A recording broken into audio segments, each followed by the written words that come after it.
El grupo interdisciplinario de expertos independientes de la GIEIA el día de hoy han presentado su informe a la Organización de Estados Americanos, donde da a conocer este informe lleno de violencias de los hechos ocurridos en el 2019 en Bolivia.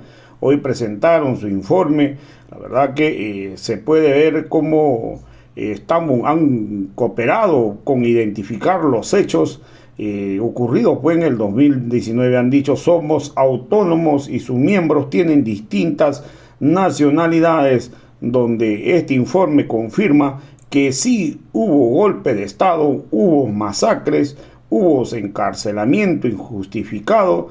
La verdad que aquí se vivieron momentos muy difíciles, el cual todavía los culpables siguen estando libres. Vamos a escuchar pasajes de la presentación de este informe del Grupo Interdisciplinario de Expertos Independientes. Departamento de Derecho Constitucional en la Universidad Externado de Colombia, consultora de la Comisión Andina de Juristas, miembro del panel independiente llamado por la Fundación Due Process of Law, la Oficina en Washington para América Latina, WOLA, y el Centro para la Justicia y el Derecho Internacional, CEGIL, a fin de evaluar la elección de jueces para la Cámara Constitucional de la Corte Suprema de El Salvador, además de ser asesora para proyectos públicos y privados a favor de la inclusión social y económica en Bogotá, a través de la Fundación ACUA.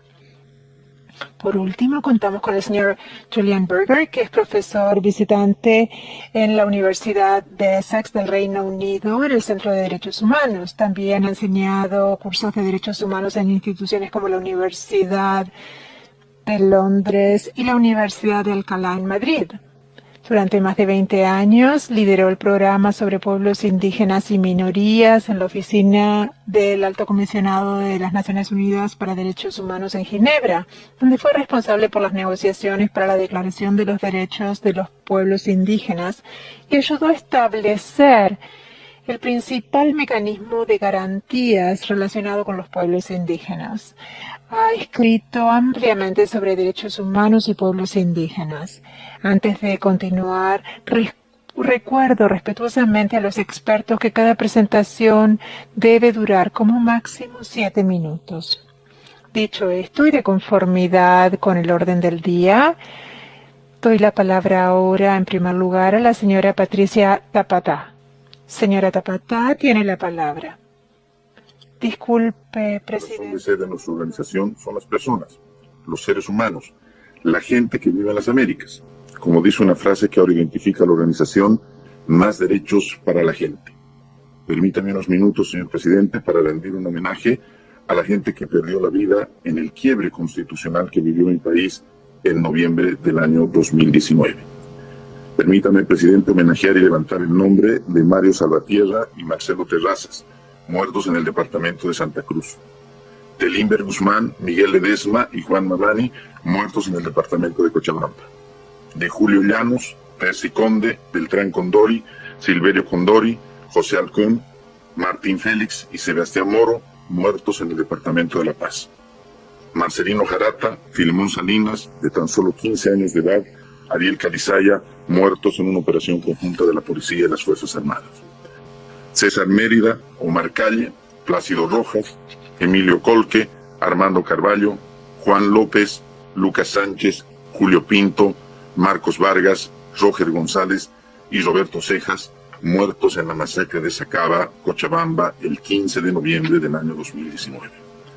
Milton Centeno, Joel Colque, Juan Tenorio, Antonio Quispe, Rudy Vázquez, Clemente Mamani, Calixto Guanaco, Levi Posto, Pedro Quisper, Edwin Hanachi y Emilio Fernández, muertos en la masacre de Sencata, El Alto, el 19 de noviembre de 2019. Señor presidente, cuando uno lee estos nombres, hay que ponerse a pensar que detrás de cada uno de ellos hay una familia, una madre, un hijo, una esposa que esta noche y desde el 2019 esperarán un ser querido que no llegará a casa. Así como ellos, hay cientos de personas heridas que en muchos casos aún hoy buscan reconstruir sus vidas. Personas perseguidas, afectadas por graves sufrimientos, dolor, que no merecían pasar lo que pasaron junto con sus familias. Una nación que después de haber construido una visión de esperanza, superación y construcción de un futuro mejor de la mano de un presidente indígena, extraído de lo más humilde, profundo y sano de la nacionalidad boliviana y las naciones originarias que forman mi país, vio truncada abiertamente su institucionalidad y su democracia, labrada y construida con mucho esfuerzo y dolor durante 40 años. Sin embargo, más allá de la institucionalidad que se puede reconstruir, como lo estamos haciendo, más allá de la democracia que se puede restablecer, como lo estamos haciendo en la nación boliviana de la mano del presidente Luis Alberto Arce Catacora, lo que es irreparable y solo nos deja una lección para evitar que esto no se repita, no solo en Bolivia, sino en ningún país de las Américas y del mundo, son las sendas violaciones a los derechos humanos que lamentablemente se dieron en esta crisis. Ante la gravedad de los hechos y en una visita verdaderamente histórica y muy valiente, la Comisión Interamericana de Derechos Humanos a la cabeza de su secretario ejecutivo de ese entonces, el señor Paulo Abreu, entre el 22 y 25 de noviembre de 2019, se recomendó la constitución de un grupo interdisciplinario de expertos independientes, el tercero dentro de la historia de la Comisión Interamericana de Derechos Humanos, que no pudo conformarse y desarrollarse durante el gobierno de facto y que solamente se abrió camino en el restablecimiento del orden constitucional en Bolivia en noviembre del año 2020. Un grupo que trabajó arduamente durante más de 8 meses, dando como resultado un informe científico, certero y preciso, de un valor jurídico incalculable, que es justamente el informe que ustedes, distinguidas embajadoras y embajadores, han de conocer el día de hoy en la voz propia de los expertos. Este informe final, de 479 páginas, se constituye uno de los documentos de mayor aporte legal internacional en materia de derechos humanos para el restablecimiento de la memoria, la verdad y la justicia en Bolivia, y también es un aporte fundamental para la defensa de la democracia, la institucionalidad republicana y el Estado de Derecho en todos los países que hacen a la Organización de los Estados Americanos. Para finalizar esta presentación, esta breve introducción, señor presidente, y agradeciendo su indulgencia, deseo dejar sentado el más profundo agradecimiento a la expresidenta de la Corte Interamericana de Derechos Humanos, la señora Antonia Urrejola Noguera, a la presidenta actual de la CIDH, Yulisa Mantilla, al comisionado reelecto y actual relator para Bolivia, el comisionado Joel Hernández, y a todos y cada uno de los miembros de la CIDH, a su secretaria ejecutiva Tania Renón y a su valioso equipo de trabajo por la ardua labor en el caso boliviano. Por supuesto, nuestro agradecimiento a todos y cada uno de los 4 expertos que usted ha mencionado y cuyas credenciales ha destacado, señor presidente, muy gentilmente, quienes ahora harán la presentación de este informe verdaderamente importante e histórico para nuestro país. Muchísimas gracias.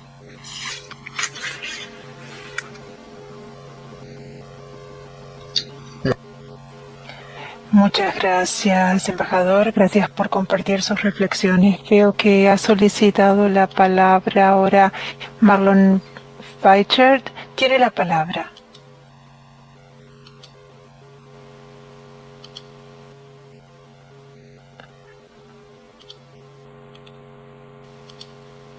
Sería la primera de las expertas argentinias. Buenos días, muy buenos días, señor presidente. Buenos días, señor secretario y embajadores representantes de los países. Estamos aquí para presentar el resultado de la tarea que nos encomendara el gobierno del Estado Plurinacional de Bolivia y la Comisión Interamericana de Derechos Humanos al firmar un acuerdo para la creación del Grupo Interdisciplinario de Expertos Independientes para Bolivia con el propósito de investigar los graves hechos de violencia y las violaciones a los derechos humanos ocurridas entre septiembre y diciembre de 2019. Los grupos interdisciplinarios de expertos independientes, o GIEI, son un mecanismo diseñado para investigar hechos graves muy poco tiempo después de que estos se han producido, conformados por personas de distintos países que cuentan con el conocimiento, las destrezas y la experiencia para investigar hechos complejos y que asumen la responsabilidad de sostener su independencia de cualquier influencia. Los GIEI tienen la función de coadyuvar con la tarea investigativa de los estados para cooperar en el establecimiento de la verdad, asegurar la identificación y reparación de las víctimas y formular recomendaciones en torno a lo sucedido. Actúan de modo autónomo tanto del Estado al que prestarán su apoyo, pero también son independientes de la institucionalidad que los nomina y los selecciona, o sea, la Comisión Interamericana de Derechos Humanos. Sus miembros tienen distintas nacionalidades, pero no representan en ningún caso a los países a los que pertenecen. El primero de ellos se creó a raíz de la trágica desaparición de los 43 estudiantes normalistas de Ayotzinapa, en México, y bajo la inspiración de James Cavallaro, entonces jurista y comisionado de la CIDH. El segundo, el GIEI Nicaragua, fue instalado para investigar los hechos de violencia producidos en el país entre abril y mayo de 2018. Y el GIEI para Bolivia se creó apenas después de los hechos de violencia y de las violaciones a los derechos humanos que rodearon el proceso electoral de octubre de 2019 e inmediatamente después de la visita al terreno de la Comisión Interamericana de Derechos Humanos. Somos 5 los expertos que participamos. Juan Méndez, que hoy no puede acompañarnos porque está cumpliendo otras funciones en las Naciones Unidas, Marlon Beicher, Julián Burger, Magdalena Correa y yo mismo. El acuerdo habilitaba al grupo a investigar actos de violencia que incluían fallecimientos, lesiones, detenciones arbitrarias e irregulares, actos de racismo y discriminación, lesiones a la libertad de expresión, persecución judicial o extrajudicial, desaparición forzada, tortura, incendio y destrucción de propiedades, amenazas y hechos afines en el marco de las protestas y movilizaciones de esos meses. Debe señalarse que si bien el acuerdo se firmó en diciembre del año 2019, fue recién en noviembre del año 2020 y una vez instalado el gobierno del presidente Luis Arce, que pudo instalarse habiendo superado dilaciones y las dificultades que había impuesto la crisis sanitaria. Queremos resaltar aquí la voluntad y los esfuerzos realizados por los funcionarios para honrar el compromiso que el Estado plurinacional había asumido un año antes y el apoyo sin límites prestado a la misión del GIEI a través de las respuestas a las múltiples solicitudes de información que presentamos, así como al acceso a distintos funcionarios y entidades del Estado, preservando y respetando a su vez la autonomía del grupo. El GIEI instaló un equipo técnico de 5 profesionales latinoamericanos que permanecieron en Bolivia por 8 meses. Con ellos nos trasladamos a Betanzos, Cochabamba, El Chapare, El Alto, Montero, Oruro, Vila, Chayapata y Caracollo, Sucre, Potosí y Santa Cruz, entre otras localidades, para poder oír a las víctimas, a los familiares de los fallecidos y encarcelados, y para reunirnos con asociaciones y organizaciones no gubernamentales, con funcionarios y exfuncionarios, con miembros de las Fuerzas Armadas y de Seguridad, líderes políticos y sociales, entre otros. Nuestra metodología de investigación, bajo el marco estricto del derecho internacional de los derechos humanos, incluyó entrevistas individuales a víctimas, testigos, funcionarios y miembros de distintas asociaciones de la sociedad civil, como a miembros de las Fuerzas Armadas y Fuerzas Policiales. También obtuvimos e incorporamos al informe contribuciones especializadas y análisis de dictámenes médicos forenses, pericias balísticas, y examinamos materiales de archivo y miles de fojas de expedientes que nos proporcionaron distintos ministerios, el Ministerio Público y el órgano judicial.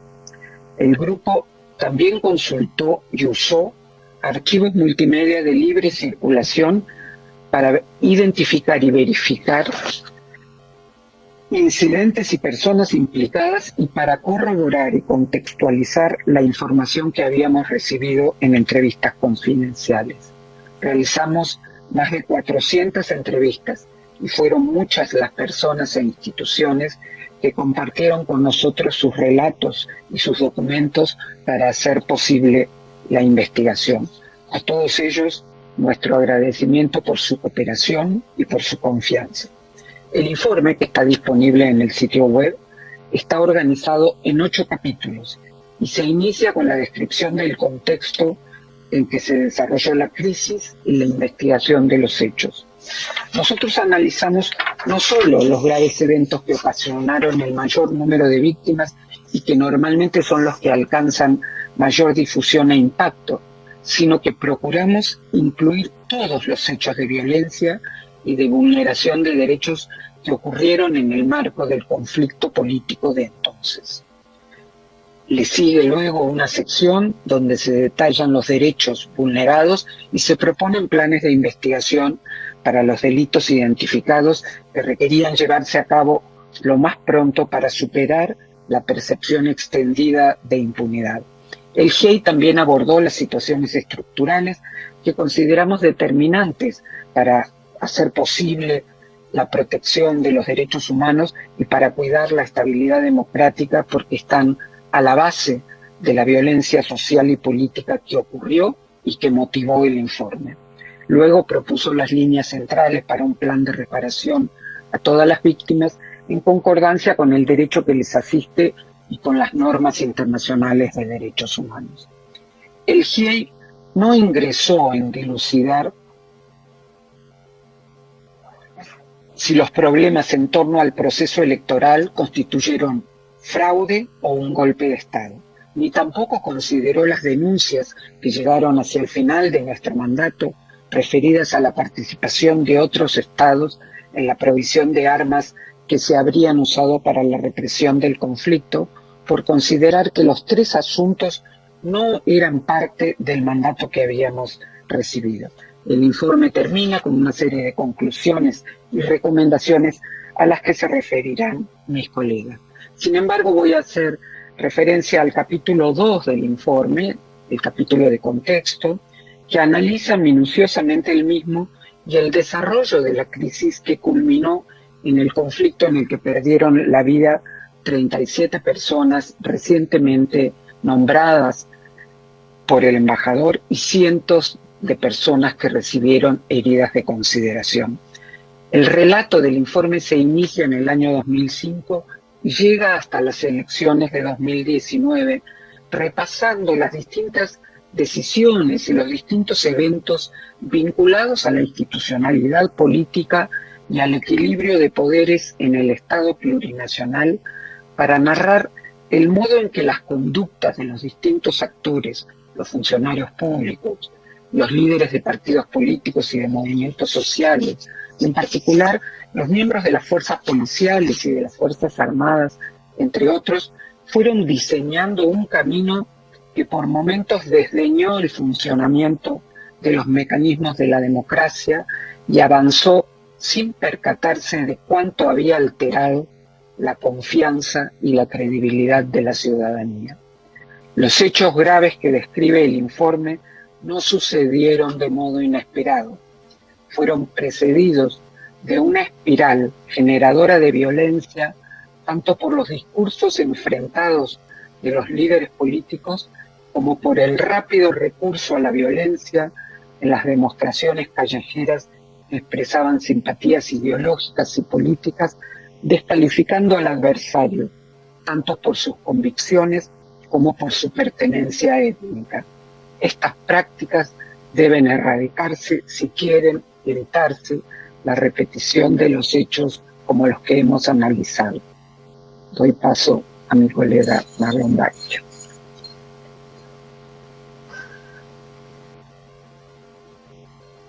Senhoras e senhores membros do Conselho Permanente, sigo com a apresentação iniciada por la estimada experta Patricia Tapatá. Mi intervención será sobre las principales conclusiones y hallazgos de nuestro mandato.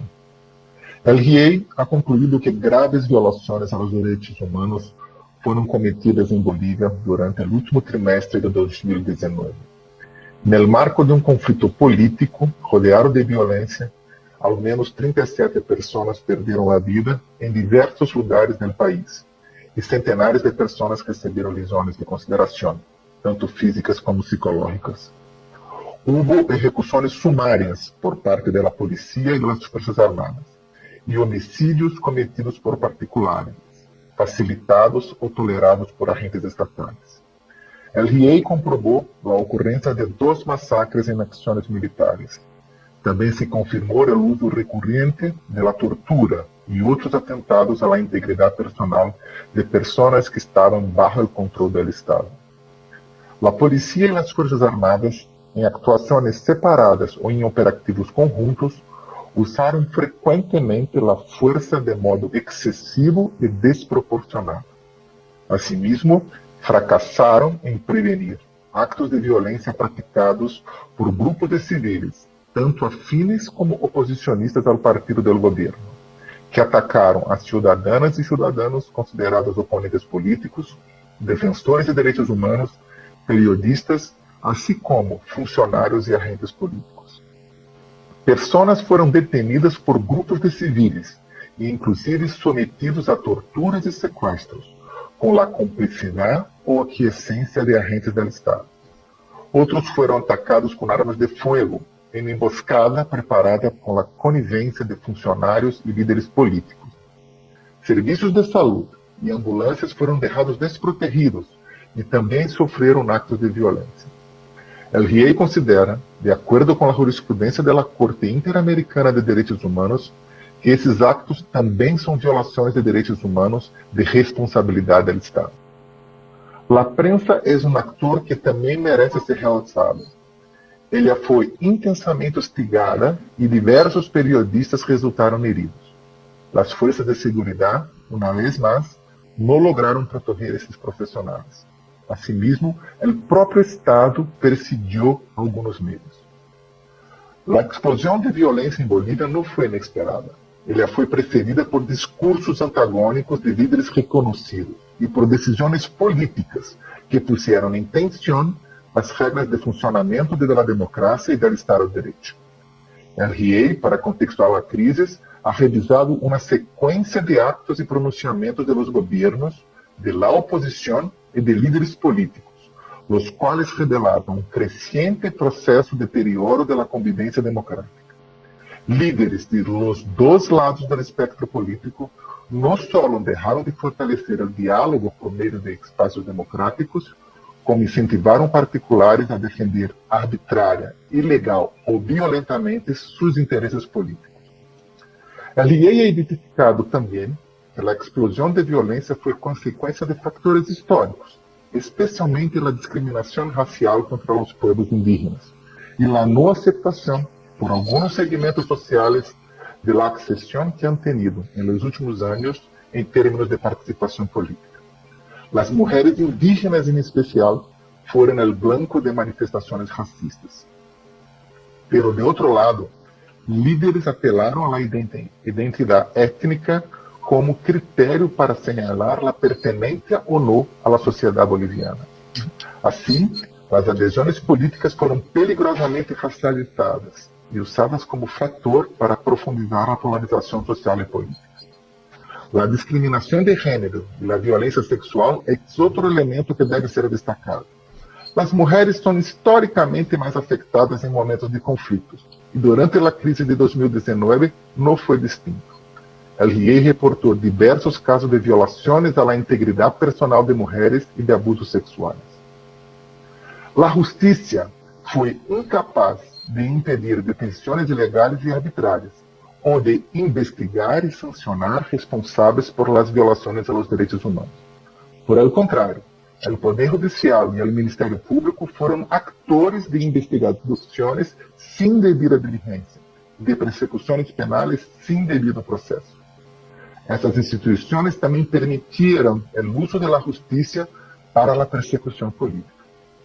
É verdade que o uso do processo penal para a persecução política não se apresenta como uma questão limitada à crise de 2019, mas sim como uma distorção que afeta permanentemente o sistema de justiça, sobretudo com o emprego das figuras de terrorismo e sedição, que estão definidas em Bolívia em desconformidade com os parâmetros do direito internacional. El uso de la prisión preventiva es un factor de seria y constante preocupación, adoptada recurrentemente de modo ilegal y arbitrario en escenarios de evidente incompatibilidad con el derecho al debido proceso. Las juezas y los jueces no ejercen adecuadamente el control de las imputaciones penales y de la presencia de los estrictos requisitos para la detención preventiva. Ella es regla cuando debería ser excepcional. Las transformaciones operadas en Bolivia en busca de una sociedad más diversa e inclusiva no estuvieron acompañadas por la recreación o la reforma de la Administración de Justicia y las fuerzas de seguridad.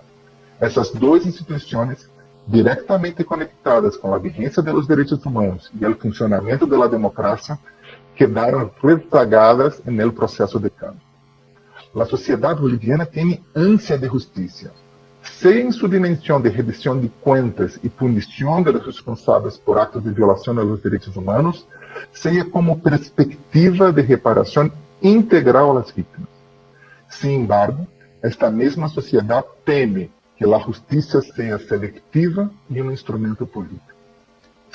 A impunidade não só nega e se contrapõe a esses legítimos desejos de verdade e justiça de quienes foram vulnerados em sua dignidade, como propicia a reiteração de los crímenes e afecta a legitimidade do Estado de Direito. Por essa razão, é fundamental que se avance nas investigações de los processos judiciais de todos os hechos documentados no informe. Sin embargo, estes processos devem ser conduzidos com estricta observância da devida diligência e do devido processo legal, princípios que o Estado boliviano tem profunda dificuldade em garantizar, como observou o Rio. O fracasso em realizar justiça é resultado, sem dúvida, de déficits de independência e autonomia do Ministério Público e do Poder Judicial, que estão estruturalmente vulnerados por seus baixos pressupostos, a provisionalidade da grande maioria de juízes e fiscais e a indevida ingerência do governo e de interesses políticos em temas privativos da justiça. É necessária uma firme vontade política, desde o mais alto nível, explícita e compartida entre as autoridades do Estado plurinacional e demais atores políticos e sociais, para garantizar a independência dessas instituições.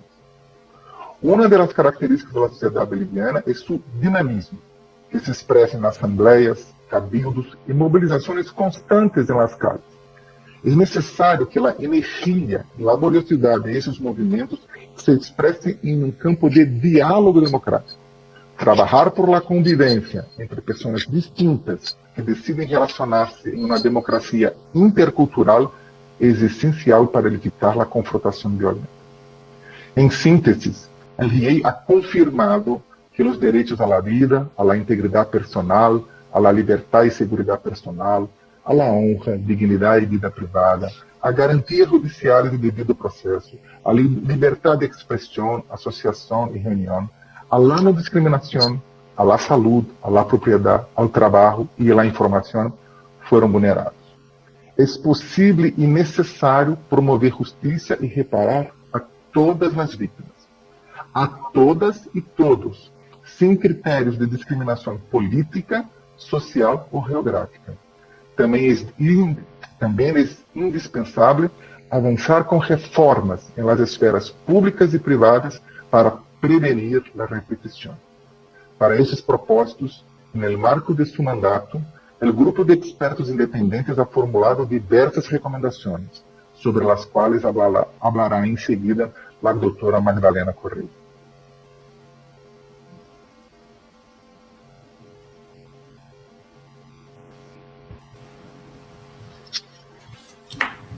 Thank you. We're running into a little difficulty. I asked at the outset that we... Disculpe, estamos teniendo un poco de dificultad. Pedí desde el comienzo que los oradores se limitaran a 7 minutos y tenemos varios presentadores, entonces no quisiéramos quitarles el tiempo. Entonces les pido que por favor se adhieran al tiempo estrictamente porque tenemos un largo orden del día. En ese sentido le damos la palabra a la señora Tapta. Tiene usted la palabra.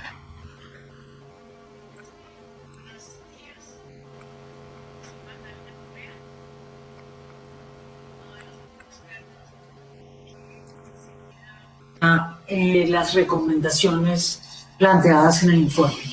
En primer lugar, agradezco el honor y digamos que con enorme satisfacción el tener la oportunidad con mis compañeros de presentar ante el Consejo Permanente de la OEA el resultado del trabajo del GIEI en Bolivia. Paso enseguida entonces a presentar los elementos principales de las recomendaciones. En línea con lo que han presentado mis compañeros, con lo investigado y lo concluido, en el informe se formulan alrededor de 60 recomendaciones.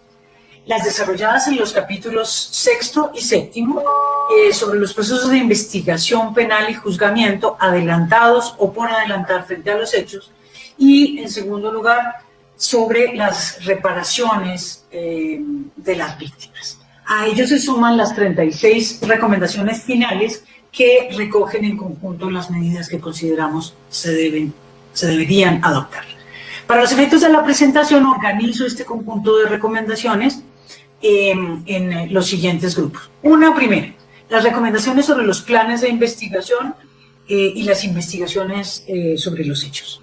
Unas son generales y otras específicas y apuntan en términos, por decirlo de manera coloquial, a que haya justicia. Esto es, a que se investigue de manera seria, efectiva, exhaustiva, diligente, con pleno respeto del debido proceso, de los derechos de las víctimas y de las personas imputadas o procesadas. El juzgamiento y sanción de las personas responsables, inclusive en relación de autoría mediata. Reabrir los casos cerrados por no haber sido investigados, activar los que se encuentran en curso y adelantar la investigación de los hechos de violencia que han sido ignorados. Y, al hilo de lo que decía mi compañero Marlon, entre otras, priorizar la investigación de los hechos que han estado relacionados con violencia sexual o crímenes por razón de género, con la mayor diligencia, la mayor sensibilidad dadas las condiciones de las víctimas. En segundo lugar, las recomendaciones en cuanto a la reparación de las víctimas incluyen naturalmente tanto medidas de reparación propiamente dicha como de satisfacción y garantías de no repetición que se relacionan con otras recomendaciones estructurales. En tercer lugar, recomendaciones que, al hilo de lo encontrado, están destinadas a fortalecer el Estado Democrático de Derecho.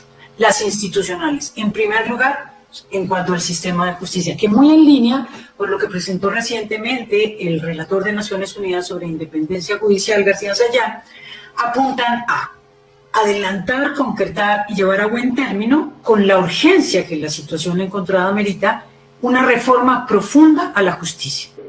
Entre otras, ¿para qué? Para garantizar independencia judicial en todas sus vertientes, externa particularmente frente a las injerencias del Poder Ejecutivo, personal para asegurar estabilidad en los y las juezas, de modo que, digamos, que puedan sentirse confiadas en el ejercicio de sus funciones por haber accedido a cargos a partir de concursos públicos transparentes y en donde no hayan jugado preferencias políticas. Y, por supuesto, independencia operativa, esto es, contar con los recursos para que la justicia pueda cumplir de manera adecuada con sus funciones. Otras reformas institucionales importantes, también muy en línea con lo que se encontró y con lo que Marlon Weischer destacó, adelantar reformas institucionales de la policía y la fuerza pública a los efectos de reforzar sus controles, transparencia, respeto irrestricto a los derechos humanos y rendición de cuentas, esto es, en definitiva, reforzar su sujeción al derecho y al poder de la autoridad civil. Y revisar y fortalecer la institucionalidad e independencia de los órganos del sistema electoral y de la justicia electoral. Por otro lado, estarían lo que podríamos llamar una suerte de recomendaciones en favor de los derechos y de su ejercicio democrático. Todo lo que ya se ha comentado con relación al debido proceso, asegurar la imprescriptibilidad de la acción penal y la prohibición de amnistías con relación a graves violaciones de derechos humanos,